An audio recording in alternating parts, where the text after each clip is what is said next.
And so we're going to focus our conversation on that. Tell me a little bit more about your company and what you're trying to do. Yeah. So, I've been in and around pre-sales now for around 20 years. Worked at small companies, larger companies, and, got to the point where I said, I can do what I'm doing for one company for multiple companies at a time. And I wanted to be a more of a force multiplier in the space. I started the pre-sales advisory group back in October, and it's been a way to go out and help organizations that are looking to either start up a pre-sales organization for the first time, looking to improve their efficiency. And it's interesting, when I started this, I wasn't even focused on AI as much. But in today's space, that's what the hot topic is. That's what everyone wants to talk about. Everyone knows they need it. No one knows how to use it.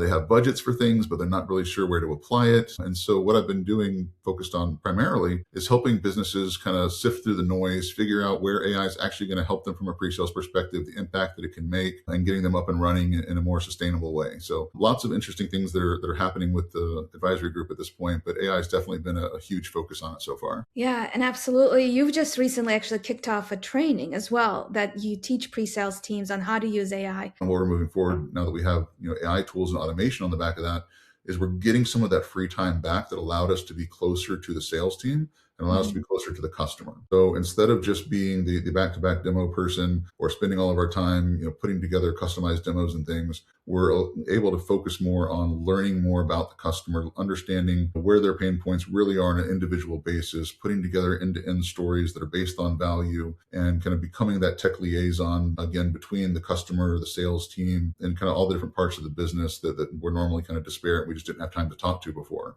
So where I see it going now is really shifting back into that business partner for the sales team, right? They'll have time now to sit down and do white spacing together, do account planning, not just, hey, show up for this demo next Tuesday, but let's take a look at the month ahead and understand, how we're going to attack the territory together. And that's what the role was supposed to be. The other major trend that we're seeing is this sort of full life cycle development type of a role. So we've heard it called FDEs, for deployed engineers, these sorts of different things where, pre-sales and post-sales are starting to blend together, which is going to be interesting to see how this pans out. There's a lot of benefit to it. I see some risk with it as well. I still think those are two slightly different skill sets, but